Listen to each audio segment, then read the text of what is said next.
안녕하세요. 썰 고양이입니다. 오늘의 사연 읽기 시작해보겠습니다. 딸을 낳고 분만실에서 나온 다음 날이었어요. 시어머니가 병실 문을 열고 들어오셨어요. 저는 침대에 기대어가 태어난 아이를 가슴에 안고 있었어요. 시어머니는 아기 얼굴을 한 번도 내려다보지 않으셨어요. 그냥 제 침대 위에 봉투 하나를 툭 올려놓으시고는 말씀하셨어요. 아들 낳는 한약 계약해뒀어. 계약금은 내가 냈으니 잔금은 다음 달에 내가 내. 그리고 돌아서셨어요. 그 이야기를 지금부터 들을게요. 저는 인천 부평구에 사는 올해로 55이 된 세탁소 주인입니다. 부평역 뒷골목에서 혼자 세탁소를 운영한 지 22해가 됐어요. 남편 이재훈 씨는 중소건설사 현장 관리직이에요. 소개팅으로 만나서 1년 반을 사귀고 30살에 결혼했어요. 딸 하나를 뒀는데 올해 30살이 된 그 아이가 지금은 약사예요. 인천 시내 약국에서 일하고 있어요. 그리고 그 결혼이 제 인생에서 가장 길고 가장 조용한 싸움의 시작이었어요. 시어머니를 처음 뵌 건 결혼 전 양가 상견례 자리였어요. 시어머니는 인천 계양구에서 오래 사신 분이셨어요. 결혼 이야기가 오갈 때 남편이 미리 말해줬어요. 우리 어머니가 집안일은 다 주관하시는 분이야. 말씀이 좀 새도 속은 따뜻하셔. 저는 그냥 그렇구나 했어요. 상견례 식당에서 처음 마주했을 때 시어머니는 단정하고 반듯한 분이셨어요. 단아하게 한복을 입으셨고 자리를 이끌어 가시는 솜씨가 익숙하셨어요. 처음엔 인상이 좋았어요. 야무지신 분이다 싶었거든요. 그런데 식사가 반쯤 지났을 때였어요. 시어머니가 저희 어머니 쪽을 향해 말씀하셨어요. 우리 집안이 대대로 장남 집안이에요. 제사도 지내고 대를 이어야 하는 집이에요. 그 부분은 며느리를 드리기 전에 먼저 말씀드려야 할 것 같아서요. 저희 어머니가 잠깐 말문이 막히셨어요. 저도 그랬어요. 그 자리에서 처음 뵙는 날, 저는 아직 이름도 제대로 불리지 않은 사람인데 시어머니 눈에는 아들을 낳아야 하는 역할로 먼저 보이신 거잖아요. 저희 어머니가 애써 웃으시면서 저희 애가 건강하니까 잘 될 거예요 라고 하셨어요. 시어머니가 고개를 끄덕이셨는데 그 끄덕이는 방식이 납득이 아니라 당부처럼 느껴졌어요. 식사가 끝나갈 무렵이었어요. 남편이 잠깐 자리를 비웠을 때 시어머니가 저를 똑바로 보시면서 낮고 또렷한 목소리로 말씀하셨어요. 정순씨, 우리 재훈이가 외아들이에요. 내가 이 말은 꼭 해야겠다 싶어서. 딸만 낳으면 다 소용없어요. 알아들어요? 저는 그 자리에서 웃었어요. 얼굴에 웃음을 붙여놓고 네 라고 했어요. 손이 어디 있는지도 몰랐어요. 무릎 위에 놓아두었던 냅킨이 주먹 안에서 구겨져 있었어요. 남편이 자리로 돌아와서 어머니 무슨 말씀 하셨어요? 라고 물었어요. 시어머니가 웃으시면서 아무것도 아니야 라고 하셨어요. 저는 그냥 웃었어요. 집으로 돌아오는 차 안에서 남편이 손을 잡아줬어요. 어머니가 좀 직접적이시긴 한데 마음은 좋으신 분이야 라고 했어요. 저는 고개를 끄덕였어요. 창밖을 봤어요. 돌이켜보면 이미 폭선이 있었어요. 처음 만나는 날부터 저는 그분한테 아들을 낳아야 하는 사람이었던 거예요. 그때는 몰랐어요. 그게 시작이었다는 걸. 그런데 그게 끝이 아니었어요. 진짜는 그 다음이었어요. 결혼하고 저희는 부평구에 작은 전세 아파트를 얻었어요. 시어머니는 계양구에 혼자 사셨어요. 멀지 않은 거리였지만 각자 살림을 사는 거라 처음 1년은 숨을 쉴 수 있었어요. 저는 결혼하고도 세탁소 일을 계속했어요. 남편 출근 전에 아침을 차리고 세탁소 문을 열고 저녁에 들어오면 또 밥을 했어요. 그 루틴이 저한테는 별로 힘들지 않았어요. 일하는 게 좋았거든요. 손님 옷을 받아서 손질하고 돌려드릴 때 오는 그 작은 뿌듯함이 좋았어요. 손님 중에 오래된 분들은 저를 사장님이라고 불러줬어요. 그게 좋았어요. 그냥 사장님이었어요. 아들을 낳아야 하는 사람이 아니라요. 주말에 시어머니 댁에 찾아뵈러 갔어요. 갈 때마다 뭔가 한마디씩은 있었어요. 국이 어떻다, 청소가 어떻다. 저는 그냥 참았어요. 주말 한 번만 견디면 된다고 생각했거든요. 어느 주말이었어요. 시어머니 댁에서 저녁을 먹고 있는데 시어머니가 이런 말씀을 하셨어요. 정순아, 요즘 몸 상태는 어때? 빨리 챙겨야지. 아들을 낳아야 하는데 시간이 없어. 저는 막 결혼한 지 몇 달 안 된 때였어요. 30살이었어요. 저는 그냥 네, 잘 챙기겠습니다 라고 했어요. 아무 말도 하지 않았어요. 그냥 참았어요. 남편은 그 자리에서 그냥 밥만 먹었어요. 어머니, 아직 신혼인데요 라는 말 한마디도 없었어요. 그게 처음이었어요. 남편이 침묵으로 시어머니 편을 드는 방식이요. 그때는 그게 얼마나 오래 이어질지 몰랐어요. 그 다음에도 비슷한 말이 찾아뵐 때마다 반복됐어요. 몸 상태가 어떠냐, 병원은 가봤냐, 한약이라도 지어 먹어야 하는 거 아니냐? 처음엔 걱정하시는 거겠지 이해는 됐어요. 근데 그게 매번이면 달라지더라고요. 시어머니 댁에서 나오면 제가 마치 뭔가를 빨리 만들어내야 하는 사람처럼 느껴졌어요. 그냥 참았어요. 아무 말 안 했어요. 합가 이야기가 나온 건 결혼한 지 1년이 조금 넘었을 때였어요. 시어머니 무릎이 안 좋아지셨다고 했어요. 남편이 슬슬 말을 꺼냈어요. 어머니 혼자 계시는 게 걱정돼. 같이 사는 게 어떨까? 저는 잠깐 생각을 했어요. 주말에 한 번씩 뵐 때도 이미 걸리는 것들이 있는데 같이 살면 어떻게 될까? 근데 무릎이 안 좋으신 시어머니를 혼자 두는 것도 마음에 걸렸어요. 착한 게 잘못이었는지 그냥 하기로 했어요. 지금 생각하면 그때 더 오래 고민했어야 했는데. 합가는 시어머니 계신 계양구 아파트로 이사를 가는 방식으로 이루어졌어요. 이삿짐을 옮기던 날 시어머니가 현관에 서서 저를 보시면서 말씀하셨어요. 이제 같이 사는 거니까 정순 씨가 살림을 도맡아야 해. 그게 며느리돌이야. 저는 네, 열심히 할게요 라고 했어요. 그 말이 얼마나 무거운 말인지는 몰랐어요. 합가 첫 달부터 시어머니 말씀들이 하나씩 들어오기 시작했어요. 처음엔 정말 사소한 것들이었어요. 국간이 어떻다, 바닥을 이렇게 닦으면 어떡하냐, 재훈이 이 반찬 별로 안 좋아한다. 저는 그럴 때마다 그냥 참았어요. 네, 다음엔 더 신경 쓸게요 라고 하고 끝냈어요. 근데 그게 매일이 되면 달라지더라고요. 하나하나는 다 사소한 거예요. 근데 그게 쌓이면 아침에 눈을 뜨는 순간부터 오늘은 뭘 지적받을까 하는 생각이 먼저 드는 거예요. 그게 제일 힘들었어요. 뭐라 말하고 싶었지만 꾹 눌렀습니다. 세탁소 일을 마치고 집에 들어오면 시어머니가 거실에 계셨어요. 어디 갔다 왔냐고 물으셨어요. 처음엔 걱정하시는 건가 했어요. 근데 그게 아니었어요. 제가 어디 갔는지 파악해 두셨다가 나중에 남편한테 전달하시는 거였어요. 그것도 꼭 뭔가 이상한 것처럼 말씀하시는 식으로요. 그냥 참았어요. 합가한 지 몇 달 됐을 때 임신이 됐어요. 저는 병원에서 나오면서 혼자 조용히 웃었어요. 오래 바라던 건 아니었는데 막상 되고 나니 기뻤어요. 집에 들어가서 남편한테 먼저 말했어요. 남편이 안아줬어요. 그날 하루는 좋았어요. 근데 시어머니한테 소식을 전했을 때 첫 마디가 이거였어요. 아들이어야 해. 우리 집은 아들이 있어야 하는 집이야. 저는 그 자리에서 아무 말도 못했어요. 임신 소식을 전하는 자리에서 첫 마디가 그 말이었어요. 남편이 어머니 건강하게 낳으면 되죠라고 했는데 시어머니가 손을 저으셨어요. 그 소리 말어. 아들이어야 해. 딸은 안 돼. 뭐라 말하고 싶었지만 꾹 눌렀습니다. 임신 기간 내내 시어머니의 아들 이야기는 멈추지 않았어요. 어떤 날은 아들 낳는 음식이 있다더라. 미역은 많이 먹으라고 하셨고 어떤 날은 꿈에 뭐가 나왔어. 용 꿈은 아니야? 라고 물으셨어요. 저는 그냥 참았어요. 네 하면서 넘겼어요. 어느 날 저녁이었어요. 저는 세탁소에서 돌아와 저녁을 차리고 있었는데 시어머니가 부엌으로 들어오셨어요. 그리고 제 배를 한번 보시더니 이렇게 말씀하셨어요. 배 모양이 딸 배야. 내보는 눈이 있어. 아들이면 배가 앞으로 뾰족하게 나와야 하는데. 저는 국을 젓던 손을 멈추지 않았어요. 그냥 계속 저었어요. 아무 말도 하지 않았어요. 뭐라 말하고 싶었지만 꾹 눌렀습니다. 손목이 떨렸어요. 국물이 조금 넘쳤어요. 그냥 닦았어요. 임신 5달째 됐을 때였어요. 시어머니가 어디선가 용하다는 점집을 알아오셨어요. 저한테 말씀하셨어요. 거기 가서 아이 성별 물어봐. 그 집이 기가 막히게 맞춘대. 저는 가지 않았어요.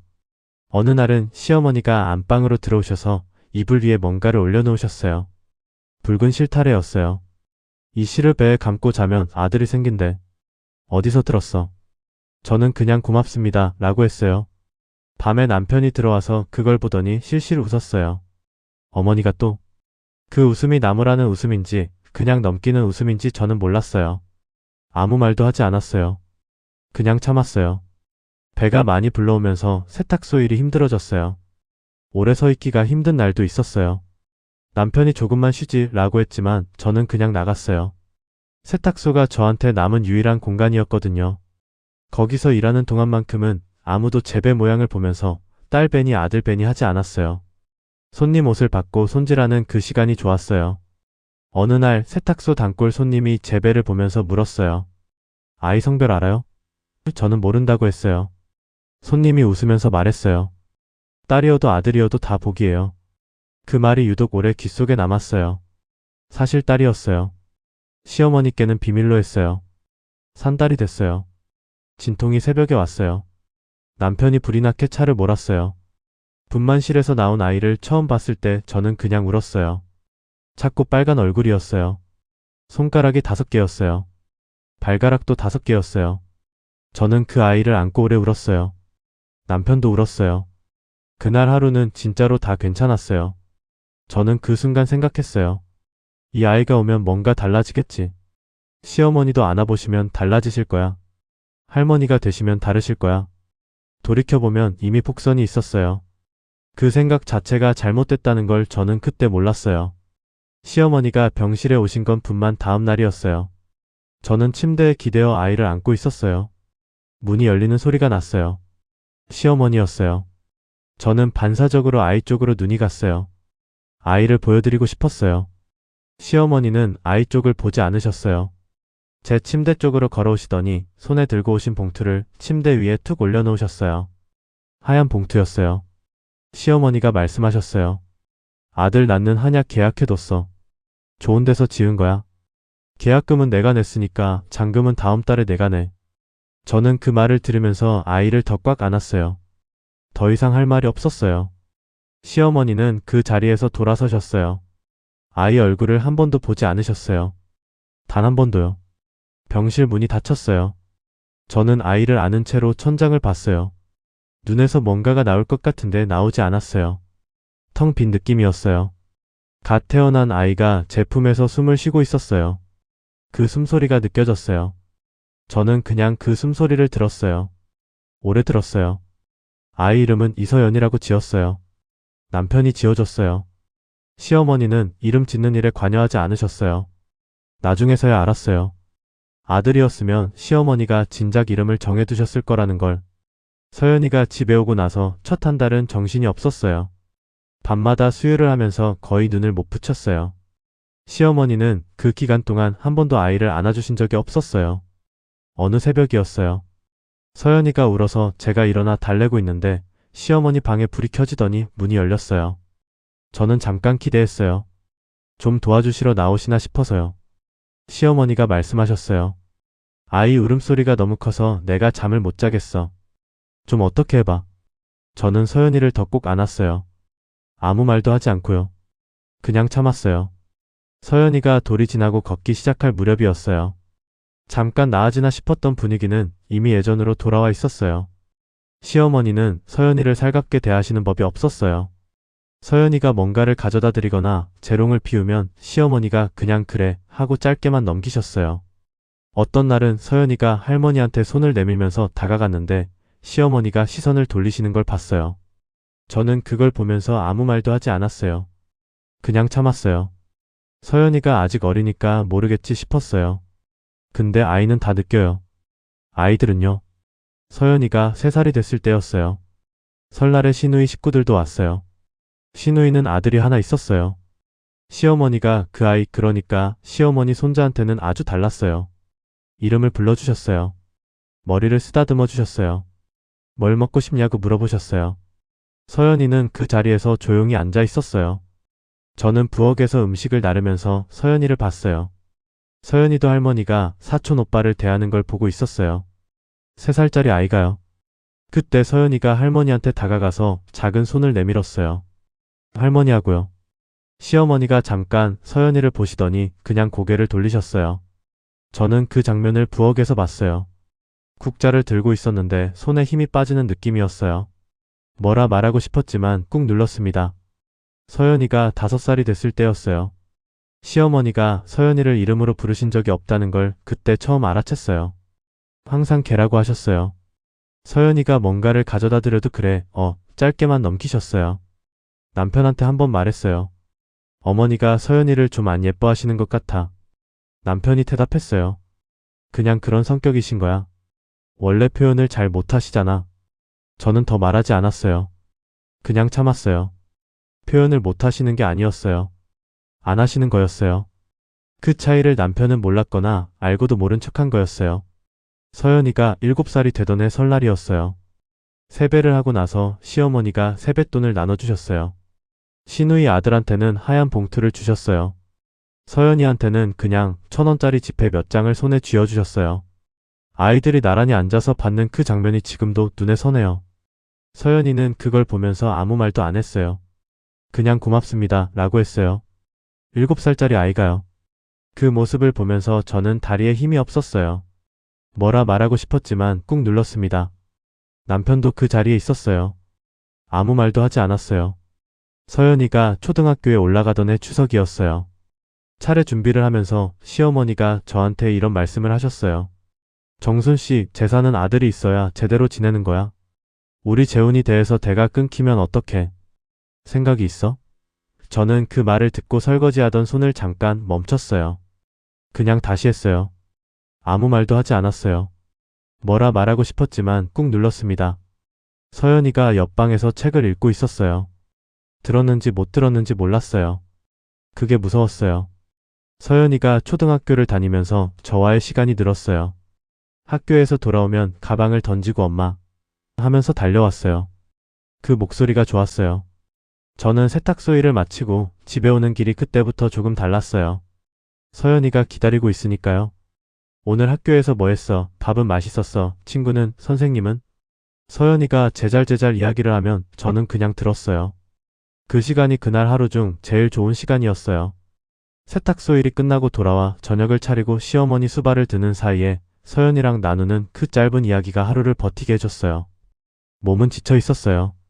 하루 종일 서서 다리미질을 하고 손님 응대를 하고 저녁에 들어와서 또 식사를 준비하고 그러면서도 시어머니한테 지적받을 것들을 미리 머릿속으로 돌렸어요. 오늘 청소는 했나? 반찬이 부족하지 않나? 빨래는 다 됐나? 아침에 눈 뜨는 순간부터 그 생각들이 먼저 왔어요. 몸이 무거웠어요. 어느 날 아침에는 눈을 떴는데 일어나질 못했어요. 납덩이처럼 무거웠어요. 서연이 등교 시간이 됐다는 걸 아이 방에서 나는 소리로 알았어요. 그때 겨우 일어났어요. 그냥 했어요. 어쩔 수 없이 했어요. 어느 저녁이었어요. 서연이가 할머니한테 크레파스로 그린 그림을 가져다 드렸어요. 빨간 꽃이랑 사람이 그려진 그림이었는데 귀퉁이에 삐뚤빼뚤하게 할머니 사랑해요 라고 쓰여 있었어요. 시어머니가 그걸 받으시더니 잠깐 보시고는 탁자 위에 그냥 내려놓으셨어요. 고맙다는 말도 없으셨어요. 서연이가 잠깐 할머니 얼굴을 봤어요. 그러고는 그냥 제 방으로 들어갔어요. 저는 그 뒷모습을 봤어요. 눈물이 날 줄 알았는데 안 났어요. 텅 빈 느낌이었어요. 남편은 그 자리에서 신문을 보고 있었어요. 아무것도 못 본 척이었어요. 그냥 참았어요. 서연이가 중학교에 올라가면서 저한테 한 가지 물어봤어요. 엄마, 나 왜 할머니가 싫어하시는 거야? 저는 그 질문에 뭐라고 해야 할지 몰랐어요. 잠깐 있다가 말했어요. 할머니가 원래 표현을 잘 못하시는 분이야. 서연이가 고개를 끄덕이는데 그 끄덕이는 모양이 납득한 표정이 아니었어요. 이미 알고 있는데 어른들이 이렇게 설명하는구나 하는 표정이었어요. 저는 그게 더 가슴이 아팠어요. 서연이가 중학교 2학년이 되던 해였어요. 그의 시아버지 기일이었어요. 저는 아침부터 제사 음식을 준비했어요. 전을 부치고 탕을 끓이고 과일을 손질했어요.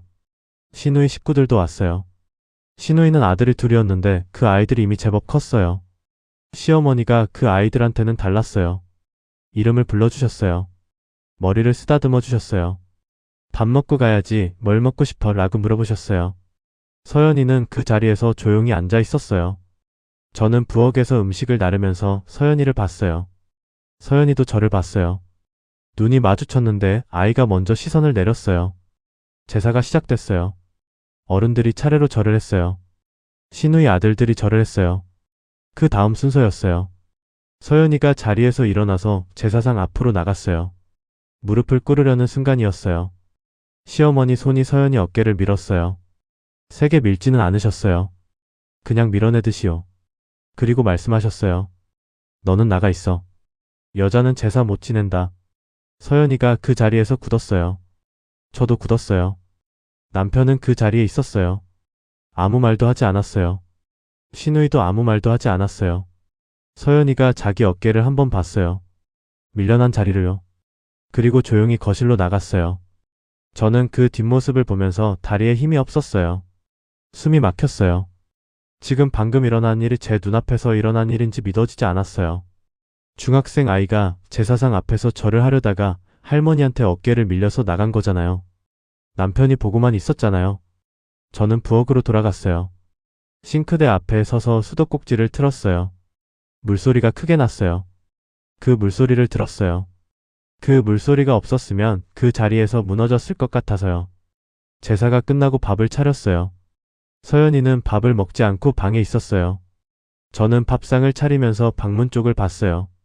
들어가서 뭔가를 말해야 할 것 같은데 뭐라고 해야 할지 몰랐어요. 제가 해줄 수 있는 말이 없었어요. 그냥 서연이가 먹을 밥을 따로 담아서 방문 앞에 두고 왔어요. 그날 밤이었어요. 서연이가 제 방으로 들어왔어요. 이불 옆에 앉더니 말했어요. 엄마, 저는 아이를 봤어요. 서연이가 말했어요. 왜 여자는 제사 못 지내는 거야? 저는 그 질문에 뭐라고 해야 할지 몰랐어요. 아무 말도 못했어요. 서연이가 잠깐 있다가 또 말했어요. 나 여기서 이렇게 계속 살아야 해? 그 말이 가슴에 꽂혔어요. 13살짜리 아이의 목소리였어요. 저는 서연이를 안았어요. 아무 말도 하지 않고 그냥 안았어요.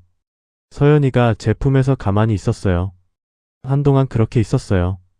그날 밤 서연이가 나간 뒤에 저는 이불 위에 앉았어요. 창밖이 어두웠어요. 이 집에서 내가 20년 가까이 뭘 한 건지 생각했어요. 밥을 했어요. 청소를 했어요. 빨래를 했어요. 세탁소에서 돈을 벌어왔어요. 그리고 내 딸이 이름 대신 그 아이로 불리는 걸 옆에서 봤어요. 딸이 할머니한테 어깨를 밀려나는 걸 봤어요. 남편이 그 자리에서 아무 말도 하지 않는 걸 봤어요. 더 이상 참을 수 없다는 말조차 생각하지 않았어요. 이미 그 생각이 몸으로 먼저 와 있었어요. 그날로부터 15년이 흘렀어요. 서연이는 자랐어요. 말이 없었지만 속이 깊은 아이였어요. 공부를 열심히 했어요. 약대를 가겠다고 했을 때 저는 무조건 응원했어요.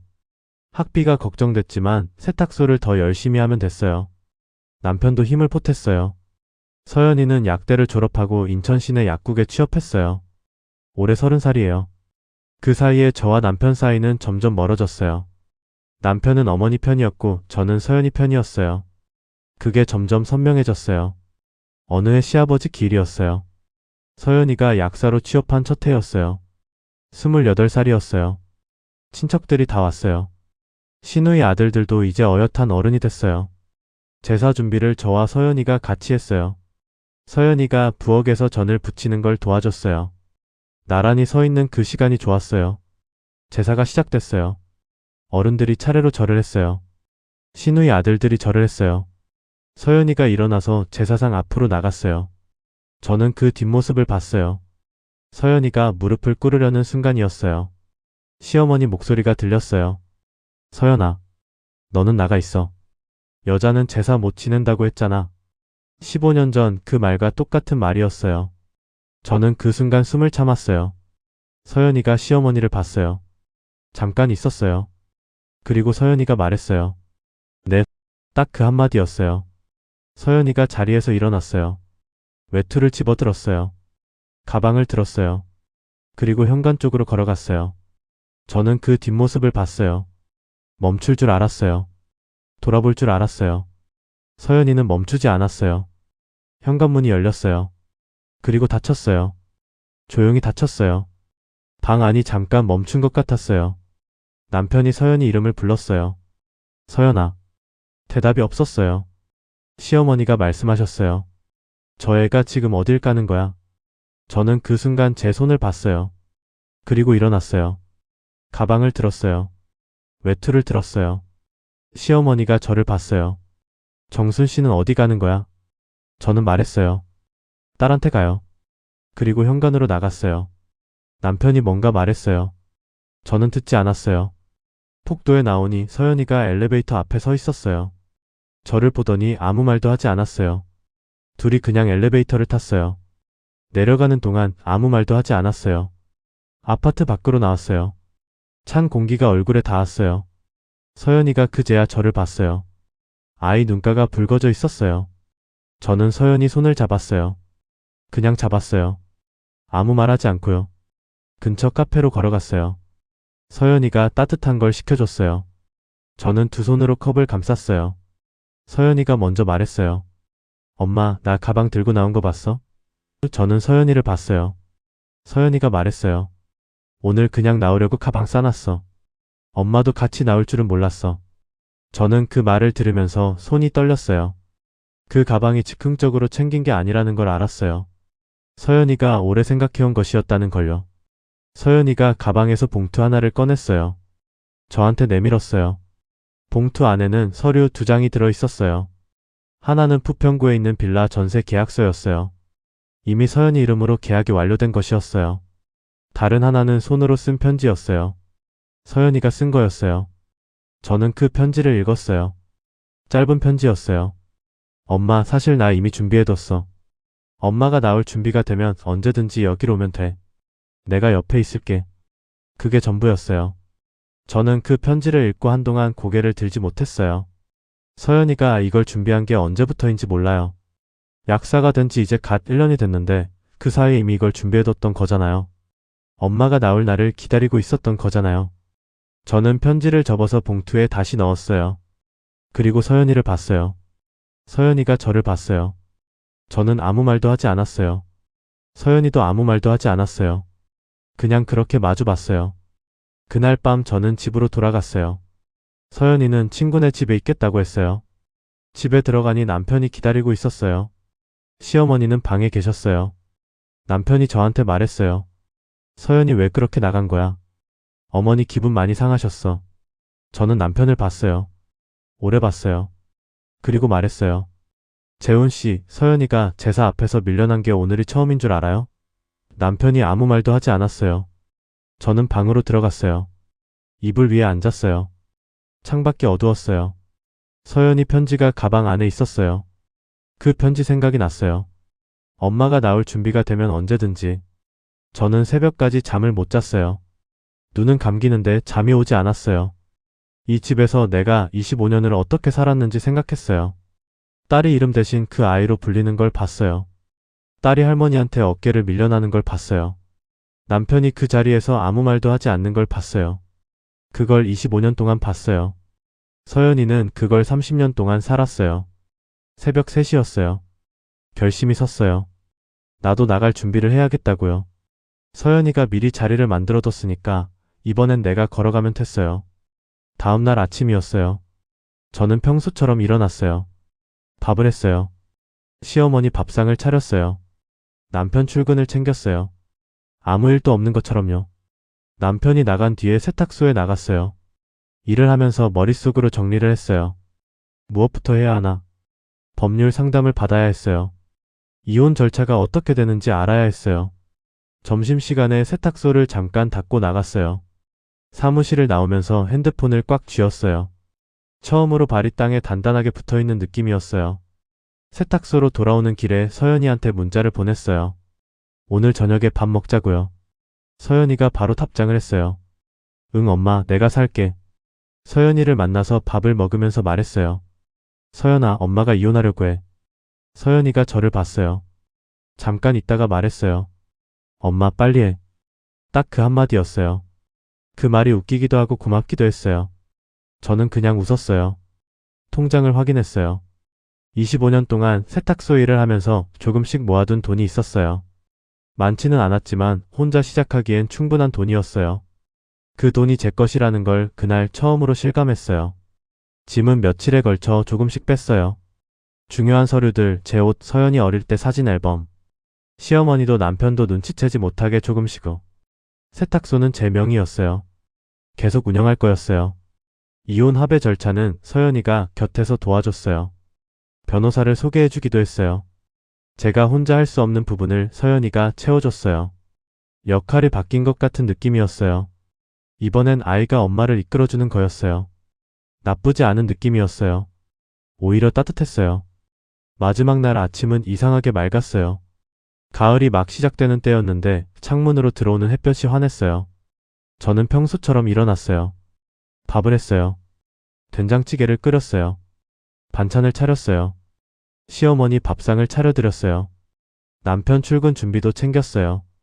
아무 일도 없는 것처럼요. 남편이 밥을 먹으면서 저를 봤어요. 오늘 세탁소 몇 시에 열어? 저는 말했어요. 평소대로요. 남편이 그냥 밥을 먹었어요. 남편 차가 골목을 빠져나가는 소리가 들렸어요. 시어머니 방에서는 TV 소리가 났어요. 저는 그때 미리 싸둔 가방을 꺼냈어요. 큰 가방 하나, 작은 가방 하나였어요. 서류들, 옷 몇 벌, 서연이 어릴 때 사진 앨범. 그게 전부였어요. 25년을 살았는데 챙길 것이 가방 2개였어요. 가방을 들고 현관에 섰어요. 신발을 신었어요. 신발끈을 묶으면서 손끝에 전해지는 감촉이 느껴졌어요. 현관문 손잡이를 잡았을 때 손바닥이 차가웠어요. 문을 열었어요. 바깥 폭도로 나온 순간 가을 공기가 얼굴에 닿았어요. 찬 듯 따뜻한 공기였어요. 문을 닫았어요. 소리가 크지 않았어요. 조용히 닫혔어요. 저는 그 소리를 들으면서 잠깐 서 있었어요. 발밑이 단단했어요. 계단을 내려갔어요. 아파트 로비를 지나서 밖으로 나왔어요. 햇빛이 눈에 들어왔어요. 서연이가 차를 대고 기다리고 있었어요. 저를 보더니 차에서 내렸어요. 가방을 받아서 트렁크에 넣어줬어요. 조수석 문을 열어줬어요. 저는 차에 탔어요. 서연이가 운전석에 앉았어요. 차가 천천히 출발했어요. 저는 창밖을 봤어요. 25년을 살던 골목이 지나갔어요. 아파트가 멀어졌어요. 저는 아무 말도 하지 않았어요. 서연이도 하지 않았어요. 그냥 그렇게 달렸어요. 신호 앞에 차가 멈췄을 때 서연이가 라디오를 틀었어요. 오래된 노래가 흘러나왔어요. 저는 창밖을 봤어요. 하늘이 파랗고 높았어요. 손가락 사이로 가을 햇살이 유리창을 타고 들어왔어요. 저는 그냥 그 햇살을 받았어요. 아무것도 하지 않고 그냥요. 이혼 합의는 생각보다 오래 걸리지 않았어요. 남편이 처음에는 붙잡았어요. 내가 잘못했어. 어머니한테 잘 말해볼게. 다시 해보자. 저는 고개를 저었어요. 그 말은 25년 전에 나왔어야 했어요. 서연이가 처음으로 저를 하려다 밀려난 그날 나왔어야 했어요. 7살 서연이가 세뱃돈 봉투를 받지 못한 그날 나왔어야 했어요. 크레파스 그림이 탁자 위에 그냥 놓인 그날 나왔어야 했어요. 지금 나온 그 말은 너무 늦었어요. 이혼이 됐어요. 재산 분할도 됐어요. 세탁소는 제 것이었고 25년치 기여분이 인정됐어요. 저는 서연이가 계약해둔 부평구 빌라로 이사를 했어요. 작은 방 2개짜리 빌라였어요. 이사한 날 서연이가 와서 짐을 풀어줬어요. 저녁에 둘이 치킨을 시켜 먹었어요. 별 얘기를 한 것도 아닌데 그냥 웃으면서 먹었어요. 그 식탁이 제 평생 앉았던 식탁 중에 제일 편했어요. 그의 시아버지 기일이 왔어요. 저는 그날 시어머니 댁에 가지 않았어요. 서연이한테도 시어머니한테서 전화가 왔어요. 서연아, 이번 기일에 와다오. 제사 지내야 하는데 사람이 없어. 서연이가 저한테 그 전화 얘기를 하면서 말했어요. 엄마, 우리 그날 여행 가자. 저는 서연이를 봤어요. 서연이가 웃었어요. 딸은 제사 못 지낸다고 하셨잖아. 그럼 우리 딸끼리 여행 가면 되지. 저는 한참 그 말을 들었어요. 그리고 웃었어요. 진짜로요. 기일 이틀 전에 저와 서연이는 인천공항에 있었어요. 서연이가 표를 다 끊어줬어요. 오사카였어요. 저는 여권을 처음으로 만들었어요. 55살이요. 비행기에서 창밖을 봤어요. 구름이 보였어요. 서연이가 옆에서 잠들어 있었어요. 저는 그냥 그 옆모습을 봤어요. 그날 시어머니는 혼자 제사상 앞에 앉아 계셨을 거예요. 남편이 어디 있었는지는 몰라요. 알고 싶지도 않았어요. 저는 그 시간에 서연이랑 오사카 골목을 걷고 있었어요. 작은 가게에 들어가서 이것저것 구경했어요. 서연이가 뭔가를 골라서 내밀었어요. 엄마, 이거 어때요? 저는 웃었어요. 좋아했어요. 그게 다였어요. 그게 전부였어요. 그걸로 충분했어요. 지금 저는 부평구 작은 빌라에서 혼자 살고 있어요. 서연이는 차로 10분 거리에 있어요. 일주일에 한두 번은 와요. 올 때마다 뭔가 사와요. 과자를 사오기도 하고 과일을 사오기도 하고 어떤 날은 그냥 손이 비어 있어요. 그래도 괜찮아요. 오는 것 자체가 좋거든요. 아침에 눈을 뜨면 아무 소리도 없어요. 처음에는 그게 낯설었어요. 이렇게 조용해도 되는 건가 싶었어요. 근데 지금은 그 조용함이 좋아요. 제 조용함이거든요. 아침밥을 할 때 두 사람 먹을 양을 가늠하는 일이 없어요. 제가 먹고 싶은 간으로 해요. 짜게 먹고 싶으면 짜게 하고 싱겁게 먹고 싶으면 싱겁게 해요. 아무도 뭐라고 하지 않아요. 세탁소는 지금도 하고 있어요. 혼자 운영해요. 손님들이 옷을 맡기러 올 때 가끔 사장님 요즘 안색이 좋아 보여요. 라고 해요. 저는 그냥 웃어요. 어떻게 사는지 물어보는 분들한테 그냥 잘 지내요. 라고 해요. 그 말이 이제 진심이에요. 오늘 오전에 서연이한테 연락이 왔어요. 내년 기일에 이번엔 어디 가냐고요. 저는 유럽 어떠냐고 했어요. 서연이가 바로 답장을 했어요. 나 비행기표 알아볼게. 그 문자를 보면서 저는 세탁소 카운터에 앉아서 혼자 웃었어요. 손님이 없는 조용한 오전 시간이었어요. 볕이 유리문 너머로 들어왔어요. 따뜻했어요. 이 이야기를 꺼내는 게 쉽지 않았어요. 25년을 다시 꺼내는 거니까요. 그래도 꺼냈어요. 오늘 영상이 도움이 되셨다면 구독과 좋아요 꼭 눌러주세요. 댓글로 이야기 남겨주시면 제가 다 읽을게요. 오늘 하루도 수고 많으셨습니다.